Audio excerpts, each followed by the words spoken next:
भगवत गीता यथारूप अध्याय 10 श्लोक संख्या 8 के ऊपर चर्चा करेंगे।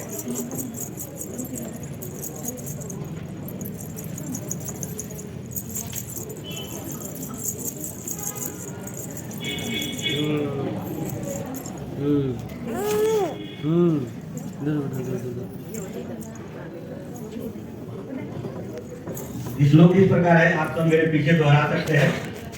अहं सर्वस्य प्रभो माता सर्वं प्रवर्तते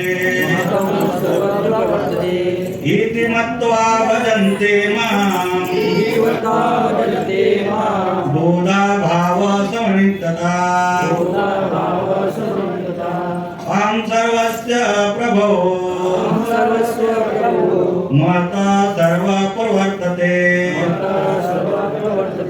इति मत्वा भजन्ते मां बोधा भाव समन्विता। अहं सर्वस्य प्रभो माता सर्वं प्रवर्तते इति मत्वा भजन्ते मां बोधा भाव समन्विता। कोई दोहराना चाहेगा? अहं सर्वस्य प्रभो माता सर्वं प्रवर्तते इति मत्वा भजन्ते मां बोधा भाव समन्विता। हमारे पास नहीं रुके तो नहीं रुके। तो अभी हम इसका शब्दार्थ देखेंगे। अहम मैं, सर्वस्य सबका, प्रभु उत्पत्ति कारण, मता मुझसे, सर्वम सारी वस्तुएं, प्रवर्ते अद्भुत होती है, इति इस प्रकार, मत्वा जानकर, भजन्ते भक्ति करते हैं, मां मेरी, बुधा विद्वान जन, भाव समिता अत्यंत मनोवियोग से। अनुवाद तात्पर्य भक्तिवेदांत स्वामी श्री प्रभुपाद की। मैं समस्त आध्यात्मिक तथा भौतिक जगतों का कारण हूँ। प्रत्येक वस्तु मुझे ही से उद्भूत है। जो बुद्धिमान या भली भांति जानते हैं वे मेरी प्रेमा भक्ति में लगते हैं तथा हृदय से पूरी तरह मेरी पूजा में तत्पर रहते हैं। तात्पर्य, जिस विद्वान ने वेदों का ठीक से अध्ययन किया हो और भगवान चैतन्य जैसे अधिकारी से ज्ञान प्राप्त किया हो तथा यह जानता हो कि इस उपदेश का किस प्रकार उपयोग करना चाहिए, वह यह समझ सकता है कि भौतिक और आध्यात्मिक जगत के मूल श्री कृष्ण ही है। इस प्रकार के ज्ञान से वह भगवत भक्ति में स्थिर हो जाता है। वह व्यर्थ के टिकाऊ से या मूर्खों के द्वारा कभी पथभ्रष्ट नहीं होता। सारा वैदिक साहित्य स्वीकार करता है कि कृष्ण ही ब्रह्म, शिव तथा अन्य देवताओं के स्रोत है। अथर्ववेद गोपाल तानी उपनिषद में कहा गया है कि यो ब्राह्मणा विधाति पूर्वा यो मैं वेदाश्च गायन्ति असुरा कृष्ण। प्रारंभ में कृष्ण ने ब्रह्मा को वेदों का ज्ञान प्रदान किया और उन्होंने भूतकाल में वैदिक ज्ञान का प्रचार किया। पुनः नारायण उपनिषद में कहा गया है अतो पुरुष नारायणो कामत्य प्रजा सृजते। तथा भगवान ने जीवों की सृष्टि करनी चाहिए। उपनिषद में आगे कहा गया है नारायणायाद ब्रह्म जायते नारायण प्रजापते नारायण इंद्रो जायते नारायण वसयो जायन्ते नारायण एकादश रुद्र जायते नारायण ध्वजा आदित्य। नारायण से ब्रह्मा उत्पन्न होते हैं, नारायण से प्रजापति उत्पन्न होते हैं, नारायण से इंद्र और 8 वसु उत्पन्न होते हैं और नारायण से 11 रुद्र तथा बड़ा आदित्य उत्पन्न होते हैं। यह नारायण कृष्ण के ही अंश है। वेदों का कथन है ब्राह्मणाय देवकी पुत्र, देवकी पुत्र कृष्ण ही भगवान है। नारायण उपनिषद में तथा तब यह कहा गया है एको वै नारायण ब्राह्मण ईश्वरो नाको नाग्नि समूह में ध्याय पृथ्वी नक्षत्राणि सूर्य। सृष्टि के प्रारंभ में केवल भगवान नारायण थे, न ब्रह्मा थे, न शिव, न अग्नि थी, न चंद्रमा, न नक्षत्र, न सूर्य। महाउपनिषद उपनिषद में यह भी कहा गया है कि शिव जी परमेश्वर के मस्तक से उत्पन्न हुए। अतः वेदों का कहना है कि ब्रह्मा तथा शिव के सृष्टा भगवान ही की पूजा की जानी चाहिए। मोक्ष धर्म में कृष्ण कहते हैं प्रजापति च रुद्रम चाप्यमेव सृजामि तो ईमान विजानाति माम माया मोहित। मैंने ही प्रजापति व शिव तथा अन्यों को उत्पन्न किया, किंतु वे मेरी माया से मोहित होने के कारण यह नहीं जानते कि मैंने ही उन्हें उत्पन्न किया। बराह पुराण में भी कहा गया है, नारायणो परो देवा समज्जास्तु चतुर्मुखा तस्मात् रुद्रो भवे देवा स च सर्वज्ञतागता। नारायण भगवान है जिससे ब्रह्मा उत्पन्न हुए और फिर ब्रह्मा से शिव उत्पन्न हुए। भगवान की समस्त उत्पत्तियों के स्रोत है और वे सर्व कारण कहलाते हैं। वह स्वर्ग स्वयं कहते हैं क्योंकि सारी वस्तुएं मुझसे उत्पन्न है, अतः मैं सबों का मूल कारण हूँ। सारी वस्तुएं मेरे अधीन है, मेरे ऊपर कोई भी नहीं है। कृष्ण से बढ़कर कोई परम नियंता नहीं है। जो व्यक्ति प्रमाणिक गुरु से या वैदिक साहित्य से इस प्रकार कृष्ण को जान लेता है, वो अपनी सारी शक्ति कृष्ण भावना में लगाता है और सचमुच विद्वान पुरुष बन जाता है। उसकी तुलना में सारे लोग जो कृष्ण को ठीक से नहीं जानते मात्र मूर्ख सिद्ध होते हैं। केवल मूर्ख ही कृष्ण को सामान्य व्यक्ति समझेगा। कृष्ण भावना भावित व्यक्ति को चाहिए कि कभी मूर्खों द्वारा मोहित न हो, उसे भगवत गीता का समस्त प्रमाणिक टीकाओं या व्याख्याओं से दूर रहना चाहिए और देवता को कृष्ण भावना में अक्सर होना चाहिए। ओम अज्ञानतिमिरन्धस्य ज्ञानाञ्जनं शलाकया चतुर्विंशमेन तस्मै श्री गुरुवे नमः। श्री चैतन्य मनोभीष्टं स्थापितं येन भूतले स्वयं रूप कदा मह्यं ददाति स्वपदान्तिकं। वन्देऽहं श्रीगुरो श्रीयुतापदकमलं श्रीगुरून् वैष्णवान् श्रीरूपं साग्रजातं सहगना रघुनाथामितं तं सजीवं सावद्वैतं सावधूतं परिजनासहितं कृष्ण चैतन्य देवं श्रीराधा कृष्ण पदान् सहगना ललिता श्रीविशाखान्वितांश्च। नमो विष्णुपदाय कृष्णशिष्टाय भूतले श्रीमते भक्तिवेदान्त स्वामी नामिने। नमस्ते सरस्वती देवी गौरवाणी प्रचारिणे निर्विशेष शून्यवादी पाश्चात्य तारिणे। नमो विष्णुपदाय नमो महावदन्याय कृष्ण प्रेम प्रदायते कृष्णाय कृष्ण चैतन्य नामिने गौरवाणी नमः। हे कृष्णा करुणा सिंधु दीनबंधु जगत्पते गोपेश गोपिका कांत राधा कांत नमस्ते। तप्त कांचन गौरांगी राधे वृंदावनेश्वरी विश्वभानुसुते देवी प्रणमामि हरिप्रिये। वाञ्छाकल्पतरुभ्यश्च कृपा सिन्धुरेव च पतितानां पावनेभ्यो वैष्णवेभ्यो नमो नमः। जय श्री कृष्ण चैतन्य प्रभु नित्यानंद श्री अद्वैत गदाधर श्रीवासादि गौर भक्तवृंद। हरे कृष्णा कृष्णा कृष्णा हरे हरे हरे राम राम राम हरे हरे। हरे कृष्णा कृष्णा कृष्णा हरे हरे हरे राम राम राम हरे हरे। हरे कृष्णा कृष्णा कृष्णा हरे हरे हरे राम राम राम हरे हरे।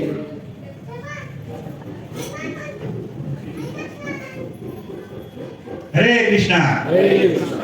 तो आज का ये बहुत ही सुंदर श्लोक है। भगवद गीता का सारे श्लोक सुंदर है। जिसको हम समझ लेते हैं वो हमारे लिए सुंदर है।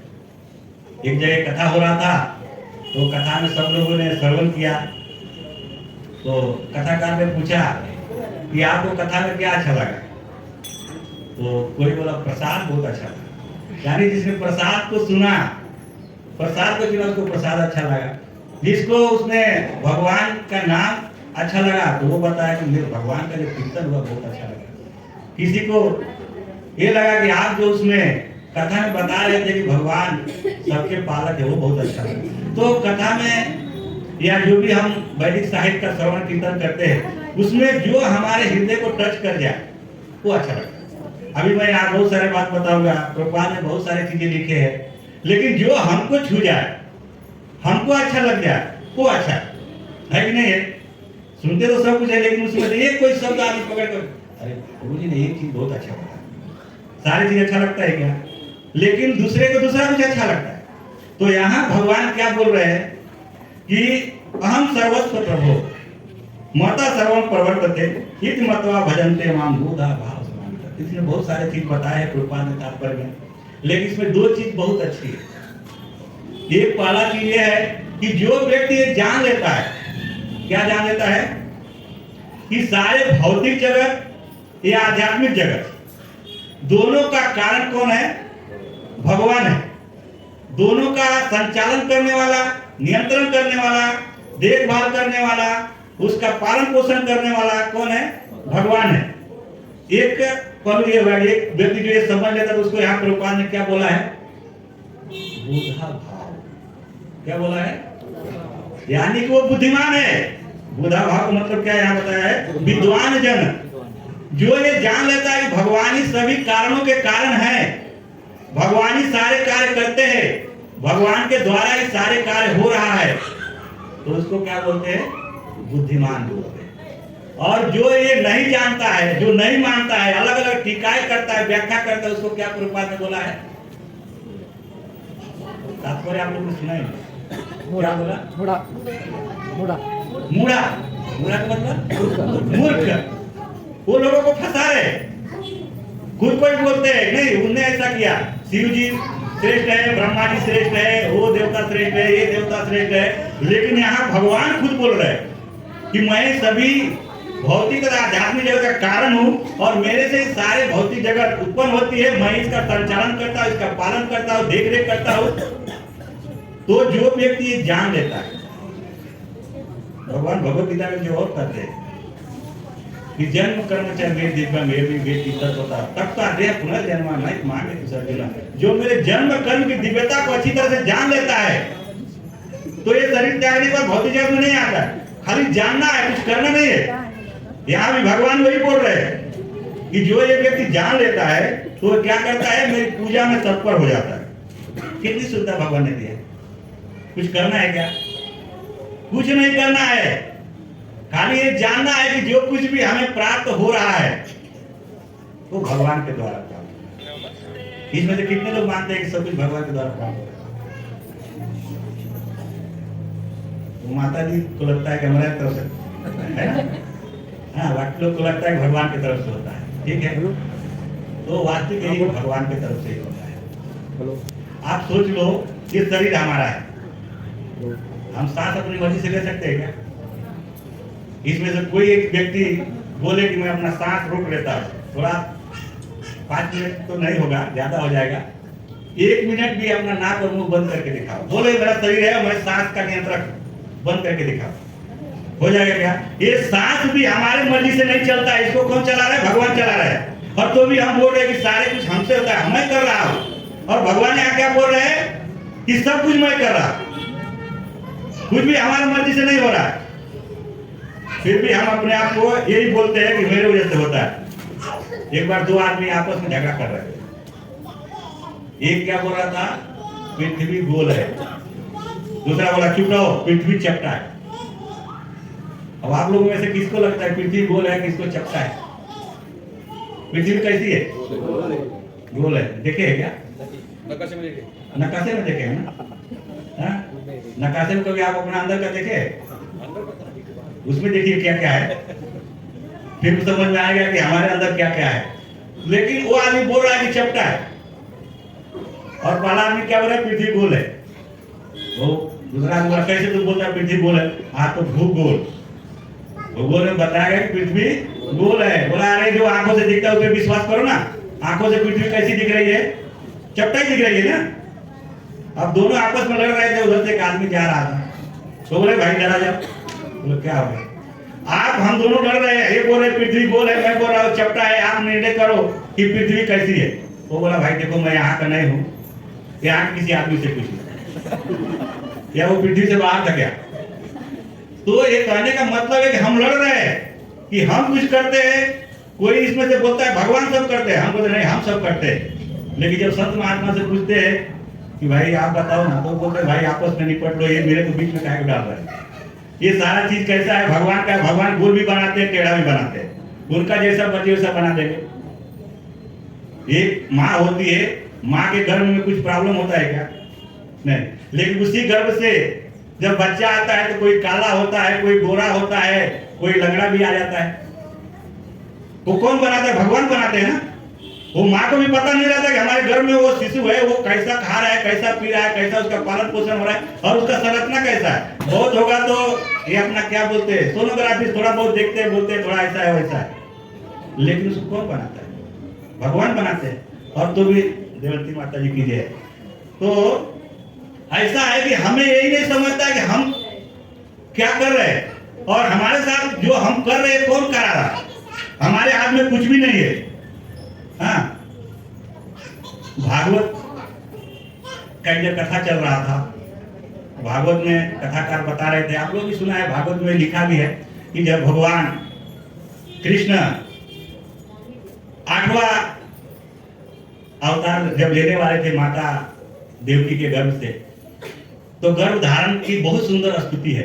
भागवत इसमें से कितने लोग पढ़े? भागवत में बहुत सुंदर स्तुति है कि भगवान जब माता देवकी के गर्भ में धारण करते हैं तो उनका चेहरा चमकने लगता है, उनके सौंदर्य बढ़ जाता है, उनके अलग अलग गुण प्रकट होते हैं, वो हमेशा खुश रहती है।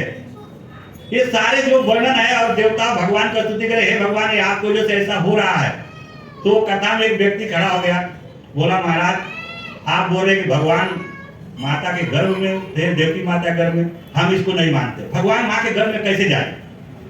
हमने तो सुना है भगवान प्रकट हो गए, सब लोगों ने यही सुना है कि भगवान प्रकट हो गए, तो माता के घर में भगवान कैसे जाए?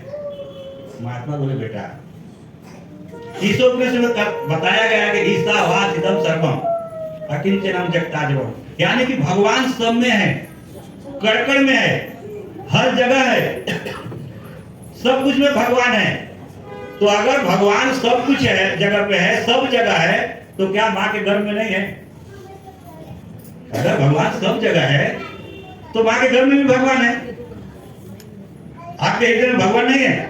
कितने लोग मान रहे हैं भगवान हमारे हृदय में नहीं है? सबके हृदय में भगवान है। अगर भगवान नहीं हो तो हम कुछ कर ही नहीं सकते। परमात्मा के रूप में हमारे हृदय में बैठे हैं भगवान। तो माता ने बोला कि जो परमात्मा रूप में माता देवकी के घर में भगवान बैठे थे उसकी स्तुति देवताएं कर रहे थे और स्वाभाविक है कि भगवान माँ के घर में थे, लेकिन उनकी प्रसन्नता के लिए प्रकट भी हुए। तो बोले दोनों सही है। भगवान जो देवता स्तुति कर रहे हैं कि जब देवताओं को लगा कि माता देवकी ने 8वां गर्भ धारण कर लिया है तो उन्होंने उनका स्तुति करना चालू किया। तो इस तरह से भगवान जो है सब जगह है, सर्वव्यापक है। तो अगर हम मूर्ति में भगवान मानते हैं तो क्या गुनाह? कोई बोलते हैं अरे मूर्ति में भगवान है क्या? अरे है ना भगवान।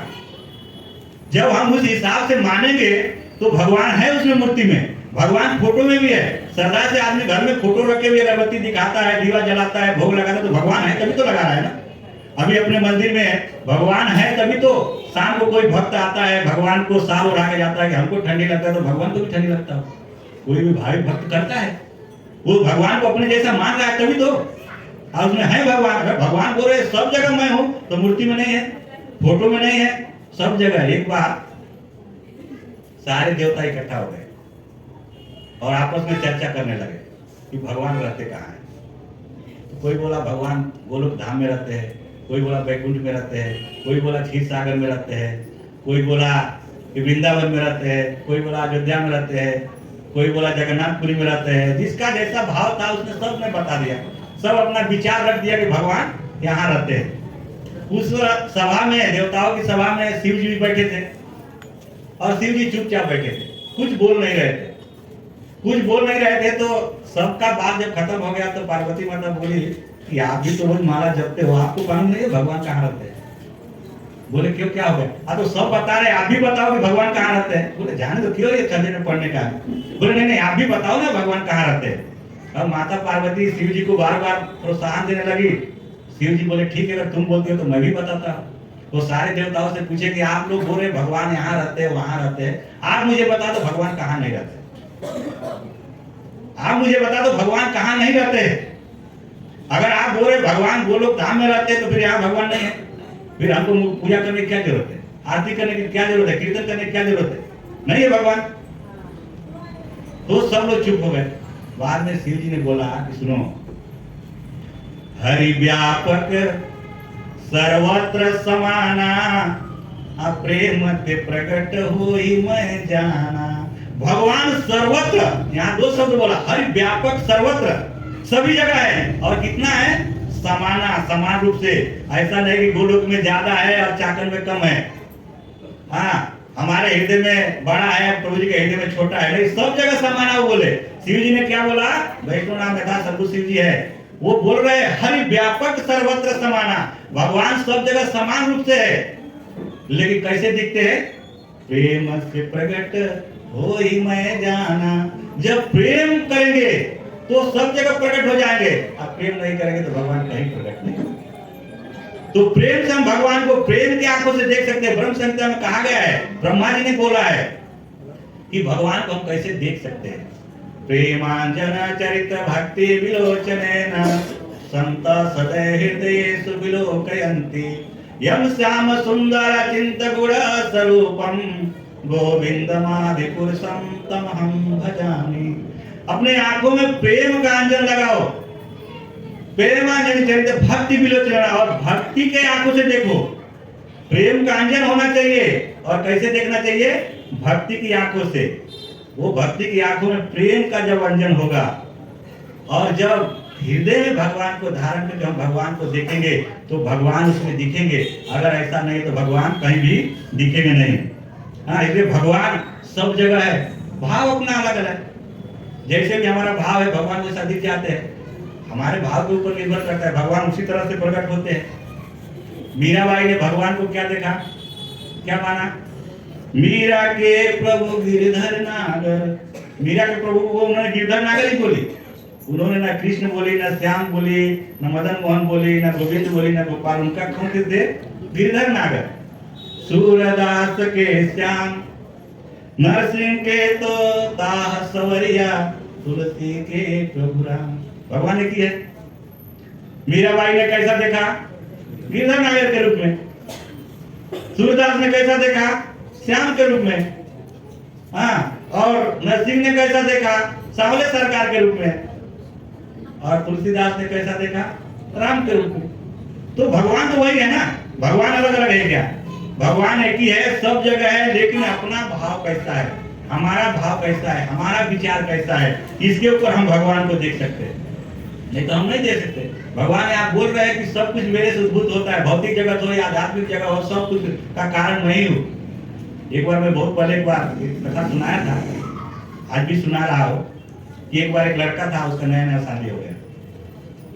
शादी होने के बाद उसकी पत्नी आ गई, दोनों प्रेम से रहने लगे। लेकिन उसकी पत्नी जो थी वो भगवान के भक्त थी। वो कोई भी काम लड़का करता था तो क्या बोलती थी? भगवान की कृपा से हो गया, हमेशा बोलती थी। कुछ भी करके आया, बोला देखो आज मैंने ये किया, देखो भगवान की कृपा से। लड़का इतना ध्यान नहीं देता था, लेकिन उसने खेती करता था लड़का, उसने उस साल बहुत मेहनत किया खेत में, ज्वारी बाजरी जो कुछ भी लगाया, उस साल बहुत अनाज हो गया। अनाज हुआ, आया अपने बीवी को बोला कि देख इस साल मैंने इतना मेहनत किया, इतना अनाज हो गया घर में। तो उसकी पत्नी ने प्रेम से बोली भगवान की कृपा है।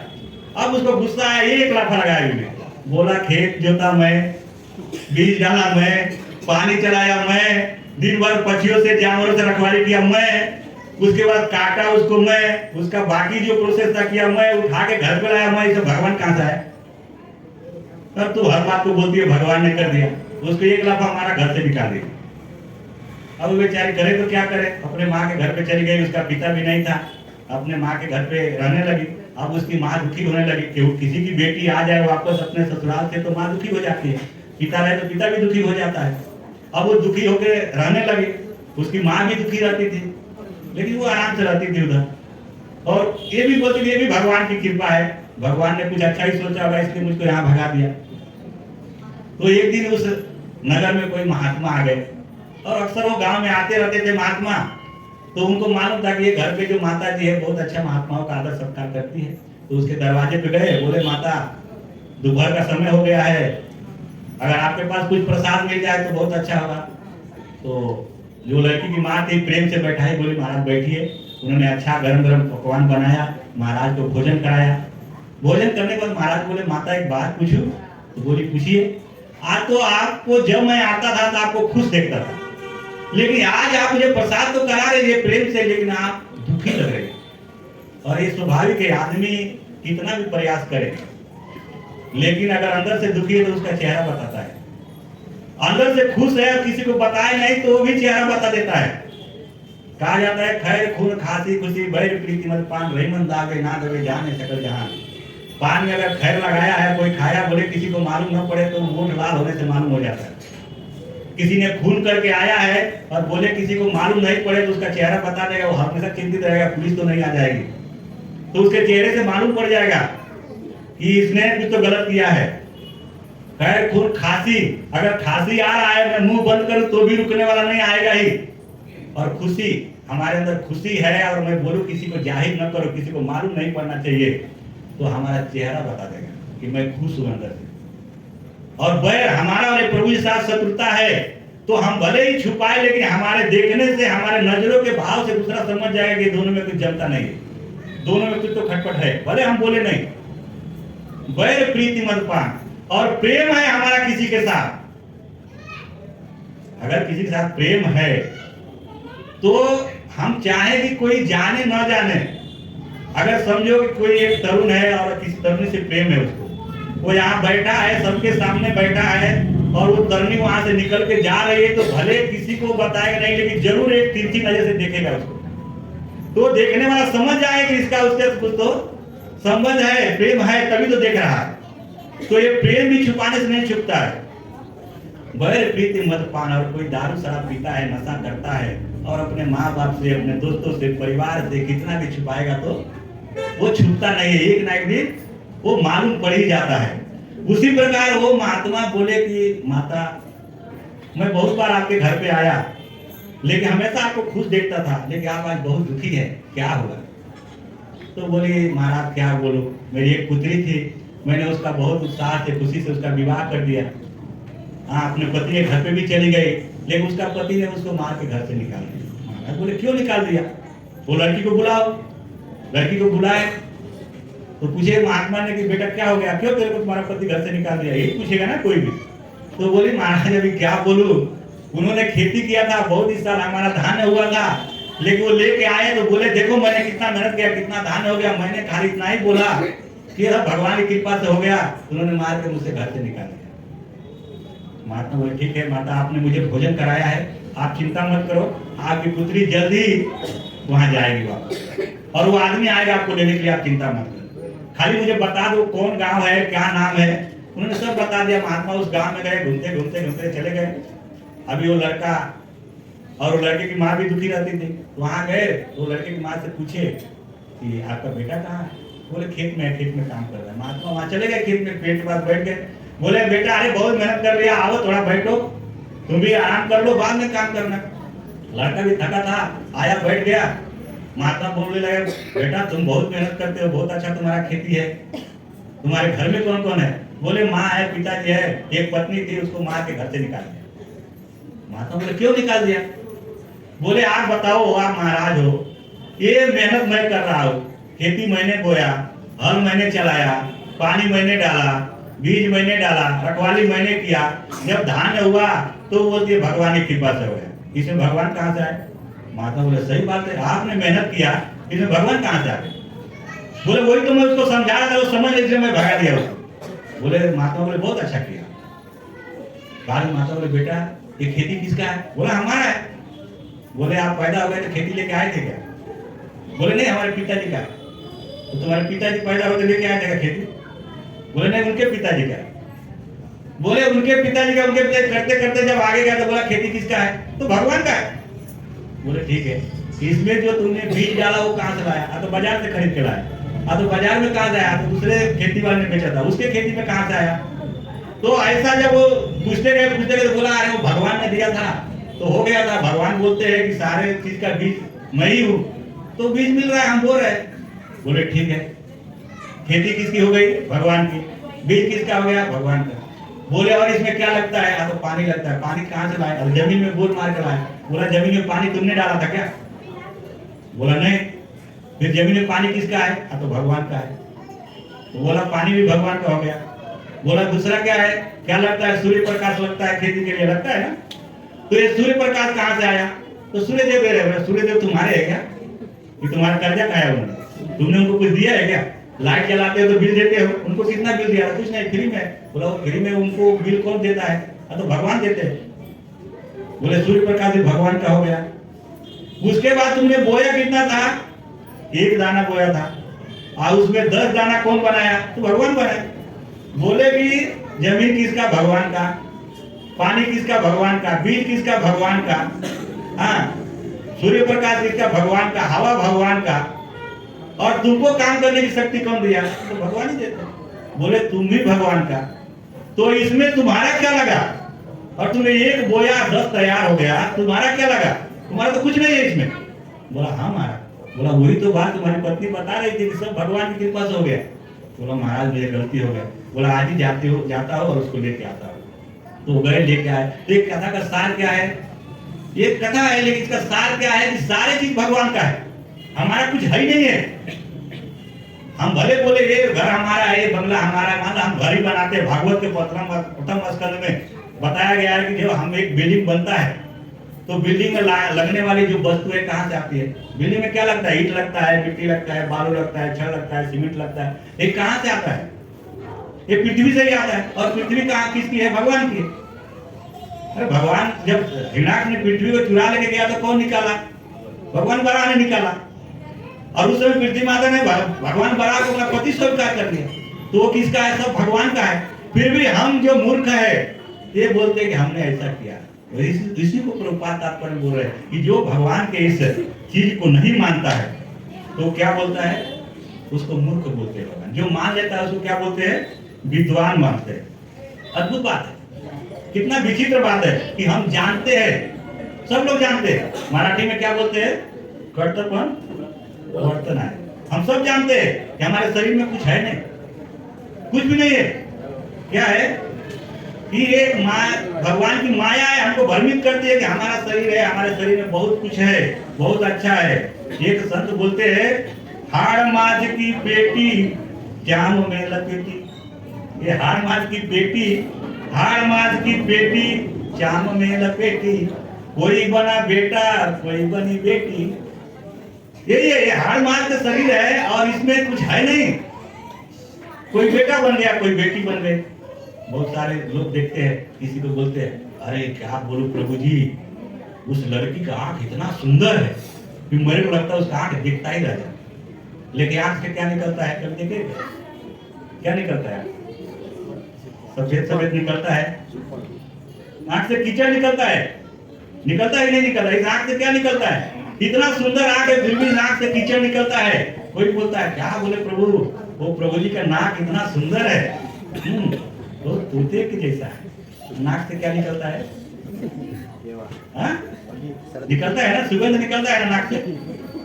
हाँ, कोई बोलते हैं अरे उसका वोट कमल की पखुड़ी जैसे है। 2 दिन बरस समझ कर बाद में पता लगेगा कि उसमें क्या निकलता है।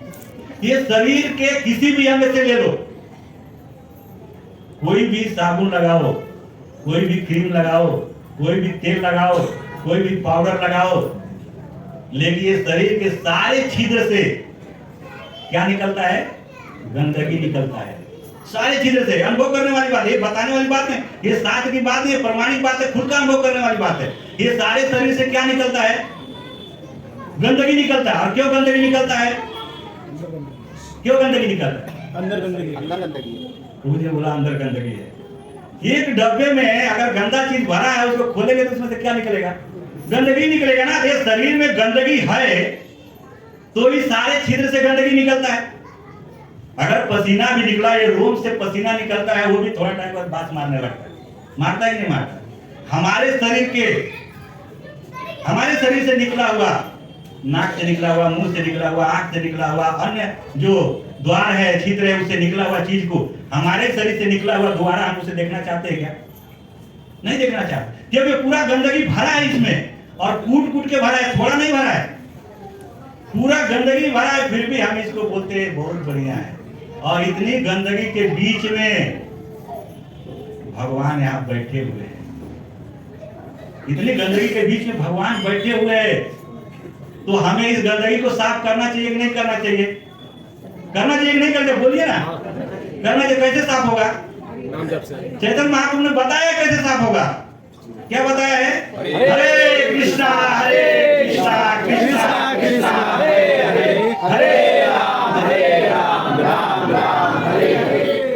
ये तो दर्पण आ गया। इसको साफ करना चाहिए। भगवान तो बैठे हैं लेकिन कहाँ बैठे हैं? गंदगी में बैठे हैं। हाँ, इसको साफ करना चाहिए। हाँ, तो एक और भौतिकी उदाहरण देता हूँ, आप समझ लो।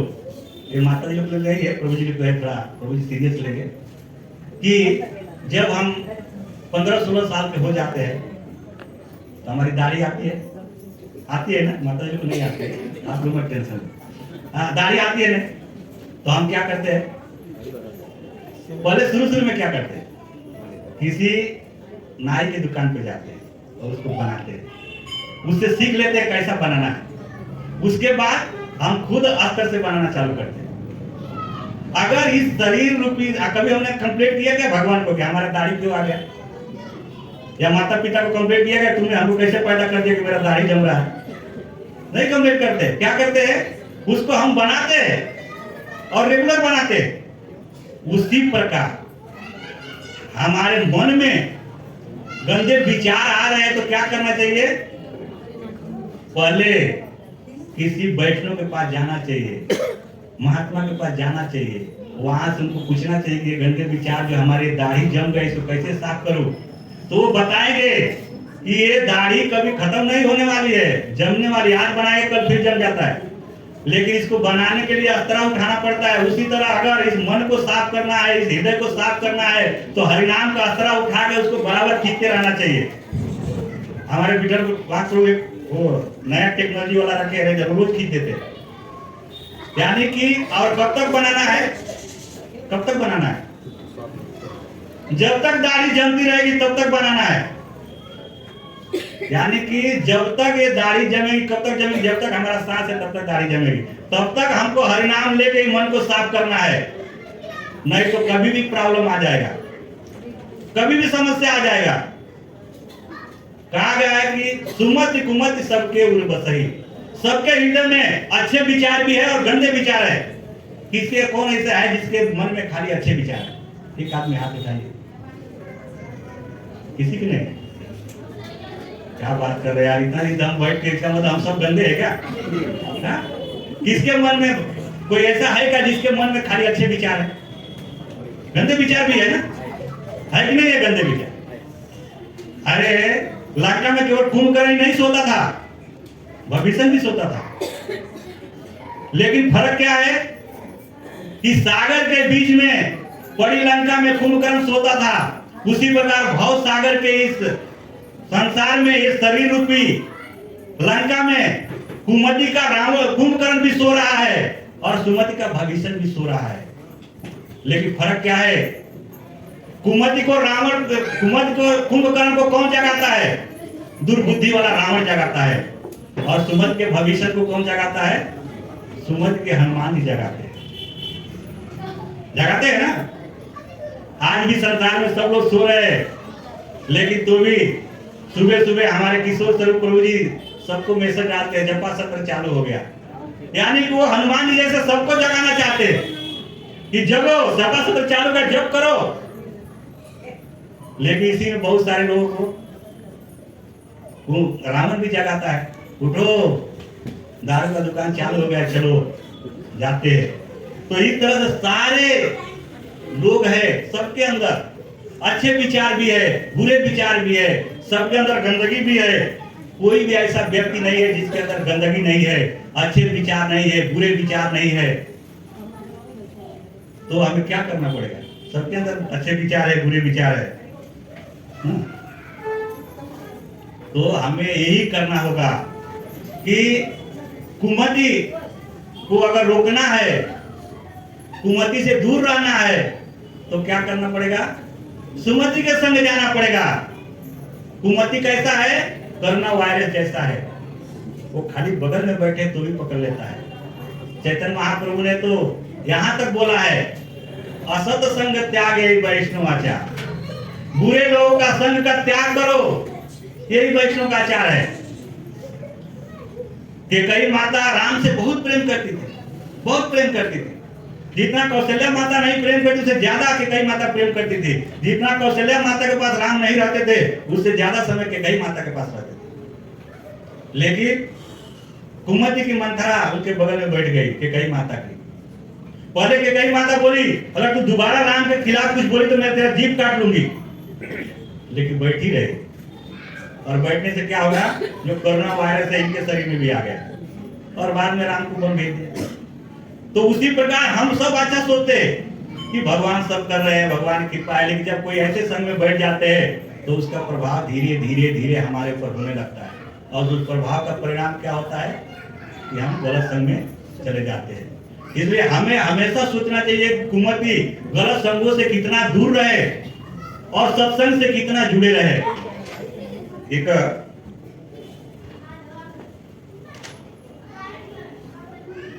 एक बार मेरा स्वास्थ्य, ये मेरे ऊपर है लेकिन सबके लिए है। एक बार मेरा स्वास्थ्य बीच में बहुत, एक साल पहले, 1.5 साल पहले बहुत खराब होने लगा और प्रतिदिन मेरा स्वास्थ्य गिरने लगा। तो स्वाति माता जी है क्या यार, देखिए, तो स्वाति माता जी ने मेरे को बोला प्रभु जी आपका स्वास्थ्य बहुत गिर रहा है और आप अपना चेकअप कराइए, आपको कुछ प्रॉब्लम है। ये मैं बता रहा हूँ लेकिन इसका सार आप लोग समझिएगा। तो उन्होंने बोला कि आपका स्वास्थ्य हमेशा गिर रहा है, आप अपना चेकअप कराइए। मैंने उनका बात माना, चेकअप कराया और मैं गया किशोर डॉक्टर के पास। किशोर डॉक्टर वो सब रिपोर्ट देखे और बोले प्रभु जी आपको डायबिटीज है, शुगर है। मैं बोला ठीक है प्रभु जी। बाद में बोले कि देखो आप ये सोचते हो कि जब करोगे, योगा करोगे, साधना करोगे, किसी तंत्र मंत्र विद्या ले लोगे, किसी के जाके किसी महाराज से कुछ जड़ी बूटी ले लोगे तो आपका डायबिटीज खत्म हो जाएगा, ये सपना मत देखना। क्या बोले किशोर डॉक्टर कि ये सपना आप मत पालना कि किसी के जड़ी बूटी से आपका डायबिटीज खत्म हो जाएगा। मैं बोला फिर क्या करना पड़ेगा? बोले बस आपको क्या करना है, मैं गोली लिख रहा हूँ, रेगुलर गोली खाना है और परहेज करना है। ये खत्म नहीं होगा, कंट्रोल में रहेगा। मैंने उनका बात माना और दवा लेके चला आया। लेकिन उनके बातों से मुझे एक ज्ञान प्राप्त हुआ। मैंने उनको अपना गुरु जैसे मान लिया है। आप भी अपने जीवन में ऐसा कर सकते हैं। मैं आया बोला उसी प्रकार, जिस प्रकार ये जो शुगर की बीमारी है ये कभी खत्म नहीं होगी, उसी प्रकार हमारे अंदर जो काम, क्रोध, मोह, लोभ, मद, मत्सर की बीमारी है ये कभी खत्म नहीं होगी। ऐसा है क्या कोई जिसके अंदर काम, क्रोध, मोह, लोभ, मद, मत्सर नहीं है? है क्या इसमें बैठा कोई? है क्या? हाँ? राम कथा प्रभु जी को नहीं है? हाँ प्रभु जी, कि आपके अंदर कोई काम, क्रोध, मोह, लोभ नहीं है ना? तो ऐसा कोई नहीं है, चाहे माता जी हो चाहे प्रभु जी हो, सबके अंदर काम, क्रोध, मोह, लोभ, मद, मत्सर है। अरे इंद्र को अगर देवता है, उनको काम उत्पन्न हुआ तभी तो गौतम ऋषि की पत्नी अहिल्या का उन्होंने शोषण किया। उनको अहंकार नहीं होता था तो गोवर्धन लीला होता था क्या? उनको अहंकार हुआ ना कि मेरा पूजा नहीं करने दिया। एक छोटा सा बालक का बात सुन के वृंदावन वाले ने गोवर्धन की पूजा किया, मेरा पूजा छोड़ दिया। ये काम ही है ना, कोई अहंकारी है ना। देवताओं के बीच में अहंकार खत्म नहीं होता है। सबरी मुनि कितना दिन पानी के अंदर तपस्या किया कि नहीं? फिर भी मछली का संग देख के और बाहर निकले और सीधा कहां पहुंच गए? राजा मानधाता के घर पे। और जाके क्या बोले कि मैं आपके कन्या से विवाह करना चाहता हूं। राजा मानधाता क्या बोले? अभी वो सोच में पड़ गए कि इसका तो पूरा पानी में गल गया है शरीर और हमारी जो पुत्री इतनी सुंदर सुंदर है, कैसे इसका विवाह कर? अगर ना बोलता हो तो श्राप दे देगा। तो उन्होंने अपने बुद्धि का प्रयोग किया, सोचा कि चलो मैं बोल देता अगर हमारी कन्या आपको पसंद करती है तो कर लो। अब वो गए तो तुरंत अपने शरीर को योगिक शक्ति से बदला और सुंदर बन के गए। तो उनके 50 की 50 कन्या तैयार हो गई शादी करने को और 50 से शादी कर ली। इतना दिन तपस्या करने के बाद, पानी में तपस्या करने के बाद काम छोड़ा गया उनको। नारद मुनि आके खुद बोले कि मैंने काम पे विजय पा लिया। पहले ब्रह्मा जी के पास गए, बोले पिताजी आपको पता है मैंने काम के ऊपर विजय पा लिया। ब्रह्मा जी बोले हमको बता, किसी को बताऊंगा। तो बोले हमारा पिता हमसे जलन हो रहा है, हम इतना बड़ा उपलब्धि हासिल किया, बोलते किसी को बताओ मत। वहां से कहां गए? शिव जी के पास। शिव जी को जाके बोले सीधा कि आपको पता है क्या जो काम आपने नहीं कर पाया वो मैंने कर दिया। शिव जी बोले क्या किया? तो मैंने कान के ऊपर विजय पा लिया। शिव जी बोले बहुत बढ़िया आपने किया, महान है आप, लेकिन आप मुझे बताया श्री हरि विष्णु को मत बताना कभी। बोले ऐसा कैसे, उनको क्यों नहीं बताऊंगा, ये भी मेरे से जलन करते। सीधा पहुंच गए भगवान के धाम में। अब जैसे द्वार पहुंचे तो भगवान उनको लेने आ गए। लक्ष्मी जी बोले अरे कहाँ जा रहे हैं? तो नारद आया गेट पे लाने जा रहा। तो लक्ष्मी जी बोले तो हर बार आता है, कभी भी आप नहीं जाते। बोला बीमार हो गया है ना, तो बीमार आदमी को पकड़ के लेना पड़ता है। बोले कौन सा बीमारी हो गया? बोला उसका अहंकार की बीमारी हो गई। और जब भगवान लेके आए तो नारद मुनि से बोले कि अरे देवर्षि आप कहाँ थे, इतने दिन आप दिखाई नहीं दिए। बोले आपको पता नहीं, आप तो बोलते मैं सर्वज्ञ हूँ, सब जानता हूँ, ये भी आपको पता नहीं मैं कहाँ था। बोले नहीं, मैं तपस्या कर रहा था, और ऐसा घोर तपस्या किया कि मैंने काम को जीत लिया, जो शिव जी भी नहीं कर पाए वो मैंने करके दिखा दिया। भगवान बोले बहुत महान है आप, बहुत अच्छा काम किया। हाँ, अब वहां से जैसे निकले आगे भगवान ने एक सुंदर नगर बसा दिया। भगवान बोले इसका दवा तो करना पड़ेगा, इसको अहंकार की बीमारी हो गई है। हाँ, नगर बसाया। ये देखे बहुत सुंदर नगर है, वहां गए तो देखे बहुत सुंदर सजाया गया था। तो लोगों ने पूछे क्या है? यहाँ के राजा की जो पुत्री है उसका विवाह होने वाला है। अब पहुंचे तो राजा ने बोला देवर्षि आप तो सर्वज्ञ है, थोड़ा मेरे पुत्री का भविष्य देखिए, इसका विवाह किससे होने वाला है। वो भविष्य देखते देखते अपना भविष्य बनाने का सोचने लगे। देखने गए तो उसका भविष्य, अपने भविष्य के बारे में सोचने लगे। और देखे बोले बस इसका भविष्य बहुत उज्जवल है और मैं अभी आता हूँ। निकले और फिर बैकुंठ पहुंच गए। भगवान बोले नारद अभी गए अभी वापस आए। बोले प्रभु मुझे विवाह कर रहे। बोला क्या बात कर रहा है, अभी तो बोला काम से विजय पा लिया, आप बोलते विवाह। वो जो मैं बोला छोड़ो, वो मेरा गलती हो गया, मुझे विवाह करना है। लेकिन ये बोलते बोलते नारद मुनि ने एक शब्द बोल दिया। क्या बोला? जे विधि होई नाथ हित मोरा, करहु सुबेगी दास मैं तोरा। हे प्रभु जिसमें मेरा भलाई हो आप कर दो, लेकिन मुझे विवाह करना है। भगवान बोले तुम हित की बात बोल रहे हो, मैं तुम्हारे परम हित का सोच रहा हूं। तो बोले चाहिए क्या? बोला आप अपना स्वरूप मुझे दे दो। लेकिन भगवान अपना शरीर तो देने के मुंह किसका दे दिए? बंदर का। और यहाँ भाग गए और शिव जी ने अपना 2 पत्रकार उनके पीछे लगा दिया था, अपने 2 गढ़ों को, कि देखते रहना ये जा रहे क्या होता है। अब ये जब बैठे गए वो सभा में, स्वयंवर लगा हुआ था, सारे राजा महाराजा बैठे थे, पहली लाइन में बैठ गए। उसके बगल में शिव जी के 2 गढ़ बैठ गए। शिव जी के गढ़ बार बार बोलते थे आपके जैसा सुंदर कोई है ही नहीं, आपके जैसा सुंदर कोई सभा में है ही नहीं है। अब ये और खुले जा रहे थे, लेकिन जब देखे कि वो सुंदरी बाहर आई तो ये लाइन में ही नहीं देखी। तो बाकी राजा बोल रहे बैठ गए आगे, इसकी वजह से हमारा नंबर भी कट गया। फिर नारद मुनि के दूसरे लाइन में बैठ गए, वो लाइन में भी नहीं गए। और घूमते घूमते घूमते घूमते चारों तरफ घूम रहे थे, वो गई और भगवान तो वहां बैठे थे, उसको बरमाला मार डाल दी। तब और इधर उधर घूम रहे थे तो शिव जी गढ़ बोले कब का अपना चेहरा तो देख लो। और जैसे ही देखा उसका चेहरा बंदर का, तो वहां से एकदम गुस्सा हो गए, लाल पीला होते हुए सीधा भगवान के धाम पहुंच गए और बोले आपने मेरे साथ धोखा किया है। क्या हो गया? अरे कुछ नहीं होगा, मैं श्राप देता हूं, तुम मुझे बंदर का मुंह दिया है, तुमको भी बंदर से सहयोग लेना पड़ेगा। मैं एक पत्नी के तड़प रहा हूं ना, तुमको भी पत्नी के तड़पना पड़ेगा। भगवान तो सुन के हंस रहे थे। भगवान बोल रहे आगे का योजना अभी तैयार कर रहे हैं, आगे मुझे क्या करना है उसका ये नींव बना रहे हैं। लेकिन लक्ष्मी जी को पूरा लग रहा है, बोले क्या बोल, अरे इतना दिन मेरा गुणगान किया, अगर एक बार थोड़ा बुरा भला बोल देते तो कौन सी बुरी बात। बाद में नारद थोड़ा उनका गुस्सा शांत हुआ, बोले प्रभु मैंने आपको जो बोला बोल दिया, लेकिन आप एक बात मुझे बता दो कि आप दूसरा कुछ मुंह दे सकते थे, ये बंदर का मुंह क्यों दे दिया? दूसरा भी दे सकते थे। भगवान बोले तुमने तो बोला कि जय विधि हो ही नाथ हित मोरा, इसमें हमारा हित हो ऐसा कर दो, तो वही मैं किया। बोला इसमें हमारा हित क्या है? बोले नारद तेरे को जीवन भर बंदर बनने से बचाने के लिए तेरे को बंदर का मुंह दिया। एक बार शादी करता था जीवन भर बंदर बन के नाचता था। हाँ, तो जिसने शादी किया है वो समझ रहे हैं कि इसका मतलब क्या है। ज्यादा बताएंगे तो माता जी लोग गाली देंगे मेरे को। तो वो क्या है कि जीवन भर बंदर न बने, इसके लिए उन्होंने बंदर का मुंह दिया। भगवान सबका भला चाहते हैं। अगर मान लो इसमें कोई बच्चा है और उसको सर्दी है और अपने पापा को बोले या मम्मी को बोले मुझे आइसक्रीम खाना है, कोई मम्मी पापा देंगे क्या? नहीं देंगे। लेकिन दूसरे को बोलेंगे अंकल एक आइसक्रीम दे दो ना, तो निकाल के दे देंगे। वैसा ही जो देवी देवता है हमारे अंकल है, वो हम जो बोलेंगे दे देंगे, तुमको सर्दी हो, बुखार हो, एडमिट हो, क्या उससे कुछ मतलब नहीं। लेकिन भगवान हमारे माता पिता है, हमको वही देंगे जो हमारे लिए उचित है। हम कितना भी सर पटके, हाथ पटके, नहीं हमको यही चाहिए। लड़का कितना भी रोएगा कि नहीं मेरे को आइसक्रीम चाहिए, लेकिन मम्मी पापा को पता है इसको सर्दी है, खाएगा तो और बीमार हो जाएगा, वो देंगे क्या? नहीं देंगे। उसी प्रकार भगवान हमें ये चीज नहीं देते। तो मैं यहाँ क्या बोल रहा था, जब मेरा परीक्षण हुआ तो मुझे डायबिटीज निकला। तो कहने का मतलब कि हम सबके अंदर ये जो अनर्थ है, काम, क्रोध, मोह, लोभ, मद, मत्सर भरा हुआ है, देवताओं के अंदर भरा हुआ है।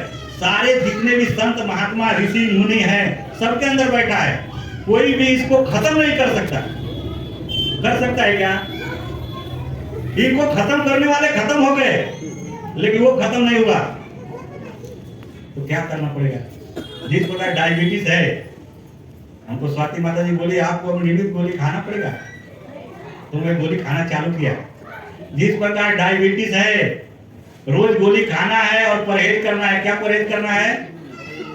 कि मीठा नहीं खाना है, चावल नहीं खाना है, बटाटा नहीं खाना है, तले हुए चीज नहीं खाना है। अगर इसका परहेज करें और गोली खाते रहे तो मेरा डायबिटीज क्या होगा? कंट्रोल में रहेगा। उसी प्रकार हमारे अंदर जो काम, क्रोध, मोह, लोभ, मद, मत्सर भरा हुआ है, इसको क्या करना पड़ेगा? रोज गोली खाना पड़ेगा। कौन सा गोली? कृष्णा हरे कृष्णा, कृष्णा कृष्णा हरे हरे, हरे राम राम हरे हरे। रोज सत्संग का गोली खाना पड़ेगा। और दूसरा क्या करना पड़ेगा? परहेज करना पड़ेगा। कंट्रोल करने के लिए खत्म नहीं होगा। कंट्रोल क्या करना पड़ेगा? परहेज क्या करना पड़ेगा? कुसंग का परहेज करना पड़ेगा। गलत लोगों का संग का परहेज करना पड़ेगा। अगर हम एक दिन भी गोली नहीं खाए और कुसंग का परहेज नहीं किया तो क्या होगा? सावधानी हटी, दुर्घटना घटी। जैसे ही सावधानी हट गया, दुर्घटना होने वाला है। इसलिए ये मैंने किशोर डॉक्टर के वजह से सीखा कि अगर हमको ये शरीर रूपी बीमारी को कंट्रोल करना है तो क्या करना पड़ेगा? रोज गोली खाना पड़ेगा, परहेज करना पड़ेगा। उसी प्रकार मन रूपी बीमारी में जो काम, क्रोध, मोह, लोभ, मद, मत्सर भरा है, इसको कंट्रोल करने के लिए रोज गोली खाना पड़ेगा और रोज परहेज करना पड़ेगा, कुसंग से दूर रहना पड़ेगा, तब जाके कंट्रोल होगा। नहीं तो कभी कंट्रोल नहीं होगा। भगवान इसलिए, और ये जो है कोई भी छन छन, तो इनका तपस्या हो गया, छिन छिन छिन, खत्म हो गया तपस्या उनका। और क्या हो गया? उसका परिणाम क्या हुआ? शकुंतला पैदा हो गई। ऐसे बड़े बड़े ऋषि मुनि महर्षि जो इतना तपस्या करने के बाद भी अपने आप को नियंत्रित नहीं कर पाए, लेकिन वही अम्बरीश महाराज, जिसने अपने सारे इंद्रियों को भगवान की सेवा में लगाया था, उन्होंने रोज गोली खाया था और कुसंग का परहेज किया था, तो दुर्वासा ऋषि या क्रोध का भी कुछ फर्क नहीं पड़ा। जिस असुर को उन्होंने भेजा था उनको मारने के लिए, वो असुर और सुदर्शन उनके पीछे दौड़ने लगे। हरिदास ठाकुर स्वयं काम की मूर्ति रूप स्वरूप माया देवी उसके सामने आके बैठ गई और बोली कि आप तरुण हो, बहुत सुंदर हो, मैं आपसे संग करना चाहती हूँ। हरिदास ठाकुर ने ये नहीं बोला कि नहीं नहीं मैं तपस्वी हूँ, ऐसा नहीं करूंगा। बोले आपका विचार बहुत सुंदर है, मेरी भी इच्छा है आपके साथ संग करने के लिए, लेकिन ये जो मेरा गोली है खा लेने दो, मेरा जप है वो कर लेने दो, उसके बाद करें। और वो गोली खाते खाते खाते सुबह कर दी। फिर दूसरे दिन आए, फिर दूसरे दिन भी वही बोले, तीसरे दिन पैर पे गिर गए। यानी कि अगर हमें अपने काम, क्रोध, मोह, लोभ, मद, मत्सर को कंट्रोल में रखना है, खत्म तो नहीं होगा, नियंत्रित रखना है, तो हमें प्रतिदिन हरिनाम का गोली खाना पड़ेगा और हर दिन परहेज करना पड़ेगा। समझ में आया कि नहीं मैं क्या बोल रहा हूँ? ये एक बीमारी से मैंने सीखा, मैं अपना अनुभव बता रहा हूँ। एक बीमारी से सीखा, देखिए सबके लिए कि वो किशोर डॉक्टर ने मुझे इतना ही बोला कि प्रभु जी आप किसी जड़ी बूटी, किसी भी तंत्र मंत्र विद्या से आप चाहो कि ये डायबिटीज को खत्म कर दो, तो खत्म नहीं होगा। आपको कंट्रोल करने के लिए रोज गोली खाना पड़ेगा, परहेज करना पड़ेगा। उस दिन मैं सोचा कि अगर ये शारीरिक रूपी बीमारी को गोली खा के और परहेज से कंट्रोल हो सकता है, तो हमारे अंदर जो काम, क्रोध, मोह, लोभ की बीमारी है, उसको हम गोली खा के और परहेज करके क्यों नहीं नियंत्रित कर सकते? खत्म तो नहीं होगा, कंट्रोल में रहेगा। तो इसलिए हमें भगवान ने जो हमें दिया है सारी सुविधा, सूर्य प्रकाश दिया है, हवा दिया है, हमारे सांसें दी है, सुंदर शरीर दिया है, ये सारे जो है, ये जब हम आभार व्यक्त करेंगे, भगवान कृतज्ञता व्यक्त करेंगे कि भगवान आपने मुझे दिया है, आपका अभिनंदन है, आपका मैं आभारी हूँ, तो उनको प्रभुपाद तात्पर्य में क्या बोले? बुद्धिमान बोले। और जो ऐसा नहीं मानते हैं और जो ये बोलते हैं कि भगवान भी हमारे जैसे ही है, हम क्या किसी भगवान से कम है, तो उसको प्रभुपाद ने क्या बोला? मूर्ख बोला। तो अब हमारे ऊपर ये है कि हम बुद्धिमान बनना चाहते हैं या मूर्ख बनना चाहते हैं। हम अगर भगवान के जैसा स्वीकार करते हैं कि भगवान सब कुछ कर सकते हैं, तो हम बुद्धिमान हैं। अगर नहीं ऐसा स्वीकार करते हैं तो हम मूर्ख हैं। इस संसार में बहुत सारे लोग हैं जिन्हें हम हार समझ बैठे, गला अपने सजाने को बोलते हैं। जिसे हम हार समझ बैठे गला अपनी सजाने को, वही अब नाग बन बैठे हमें काट खाने को। जिसको हम समझते हैं कि हमारे हार है, हम गले में सजाएंगे, वही हमको काट खाते हैं, है कि नहीं? हम जिसके लिए सब कुछ करते हैं वही हमको तकलीफ देते हैं। अगर हम भगवान के लिए कुछ करते हैं तो भगवान हमारी हमेशा मदद करते हैं। तो आज की कथा का यही सार है कि हमें भगवान ये समझना कि सारी चीज सुविधा जो भी हमें प्राप्त हुई है, जो भी हमें मिला है, बुद्धि मिली है, बल मिला है, ज्ञान प्राप्त हुआ है, धन मिला है, ऐश्वर्य मिला है, जो कुछ भी मिला है सब किसी कृपा से मिला है? भगवान की कृपा से मिला है। और भगवान को अभिनंदन करना चाहिए, स्वागत करना चाहिए कि आपका मेरे ऊपर बहुत बहुत कृपा है, मैं आपका आभारी हूँ और जीवन भर आभारी रहूंगा। और भगवान का आभार व्यक्त करने का तरीका क्या है? हरे कृष्णा कृष्णा कृष्णा हरे हरे राम राम हरे हरे। बहुत बहुत धन्यवाद। कुछ गलती हो गई तो क्षमा करना, और किसी का